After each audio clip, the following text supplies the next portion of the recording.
Gorgeous people of the internet. Welcome, welcome, welcome. So I was in London yesterday, really, really busy doing arty stuff.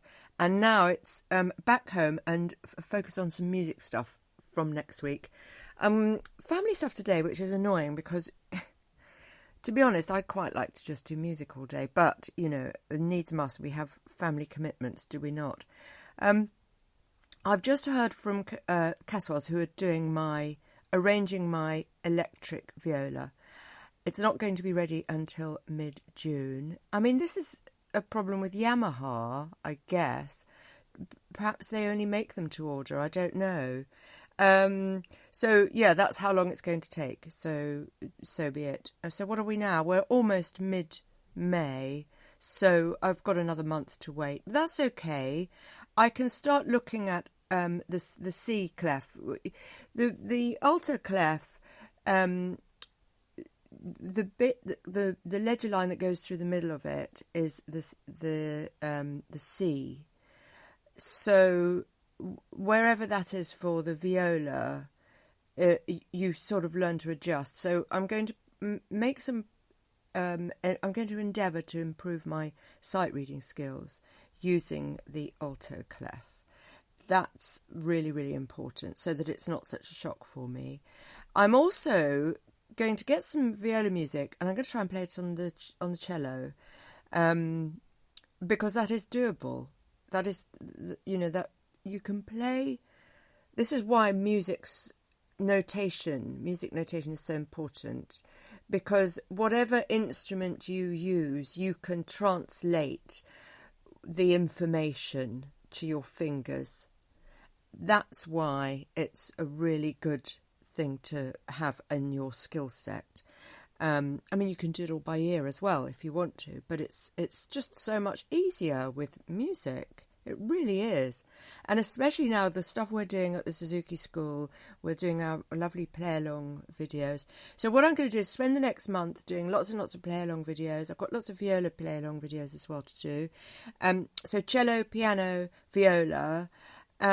Really get stuck into some jazz as well, guys. I've got some great software actually for some jazz improv, so we're going to be doing that. Really exciting. So I've got this kind of month of, in anticipation of the viola arriving, and I think that can be quite a nice thing. I'm sort of trying to get away from rushing things now, and with my new TV shows on lounges, that's going to give me a really good 1 month long grounding to get everything going, and then to put it all into the website, and to rather than sort of mad panic. Oh right, the viola's here. I better right, okay, yeah. Do you see what I mean? You make mistakes when you rush things. So I'm going to lay some theory groundwork, because for me as a teacher, I really know that theory is so really very important to us musicians. We don't appreciate how important the theory is. I tell you what, I've just found on Temu a circle of fifths disc, and it rotates and it tells you the relative minors and stuff. I thought that's so useful for us. So I've just ordered that, guys. I've been looking for something like that.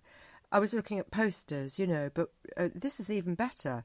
I mean, I could wear it around my neck probably, rather than what I do now. I mean, I sort of have a feeling what relative keys are going to work. You do pick it up eventually. It becomes slightly instinctive. But quite often I'd like to know, the relative minor, and also, kind of similar keys on the circle of fifths, where, the other options, should I say, when I'm composing a piece of music. And what I usually do is have to go online and use the internet, and that's, that we all know that takes far too long. So there we go. That's where we are with all of that. Also, lots and lots of chords structures. I don't know about you, but I'm a bit fascinated with chords. Now, the piano offers, the musician the ability to play in quite complex chord structures. We've got 10 fingers, that's 10 notes. You can't really get that in the same way on a cello. It's much harder to play chords on a cello than it is on a piano. And of course it's doable, all things are doable, but you won't be able to play them simultaneously, all these notes, 10 notes simultaneously. You can't do that. You can play them one after the other. You can play 2 at once, with your fingers and your bow. But, and you could probably do a kind of 3, a chord of 3 notes, and it would sound like 3 notes. But you certainly wouldn't be able to do 10, That would be impossible because of the shape of the cello, the curve of the strings, and because of the fingers that you have to put down to get one note, So for the piano, understanding chords is really, really important, and it's really useful. And we're going through all the chords in the coming weeks with my advanced chord book. Let me just actually give you the name of it, because it's Piano Advanced Chords, and it's by Flame Tree Music, and it cost me $9.99. I did buy it quite a long time ago. Intermediate and advanced chords suitable for every keyboard style: jazz, blues, rock, pop, country and classical. Left hand and right positions, clear and accessible. And I love this chord book, and what I'm doing is I'm telling everybody a chord a day, so we'll do that in a minute. It's spring bound, so it's quite small. It's about an A5. So you can, it's not quite pocket size unless you've got very big pockets. But it's pretty much, it's a very useful tool. It flips easily. You can look down the leaves and flip and find all your chords. It's in alphabetical order. Every time there's a change of chord, it's red, and everything else is grey. So it's just really usable. And I love it, and it's a bit of a Bible for me, to be honest. So yeah, there we go. So I think that's about it for today. I'll be, as I say, looking at lots and lots of really exciting things. And tomorrow's a big day for uploading stuff. Sunday always is, when I do a lot of uploading. So do, pop along to the website. Suzuki.school is our new website, which is a little bit still a bit basic at the moment, but it won't be for long, guys.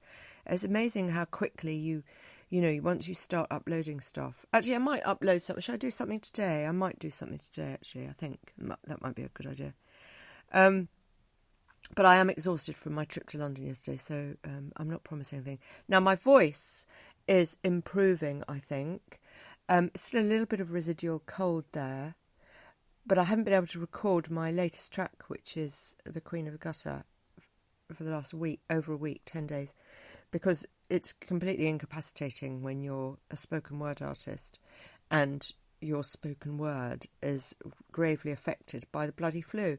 I did read a headline, actually, in London yesterday. I didn't pick the paper up. Something about, this virus. So there's obviously, a really nasty virus that's affecting the cities, although Gosport is where my studio is a really long way away from London, so you'd think I'd be all right, but alas no. So there we go. Anyway, I'm feeling quite excited about doing lots of travelling in the coming year, because there are lots of musical opportunities when you start spreading your wings a bit, and I think that's really, really important for us to do. So I'm not sure what, and I'm not sure how, but just getting up to London yesterday made me feel really very, very excited about the possibilities of a really wonderful summer, and maybe some festivals and stuff, just to, not necessarily to produce music even, but to experience it, because the most important thing for musicians is to stay current and to lay yourself open to lots and lots of different live music situations. It's all about the live. It really is. I do my best, guys, online. I really do my best. But, when it comes down to it, experiencing live music that resonates, with your with your heart and your groin. I mean, that's what it's all about, isn't it? It's actually feeling that really powerful surge, and it is a passion, you know, that rises up from the core of the earth. We musicians understand about transcendence through music. We always have, we always will. It sets us apart. I mean, I don't mean to be smug, but, you know, musicians know this better than non-musicians. And children understand it, you know, the power of music. And I think sometimes it's forgotten after maybe adolescence, you know.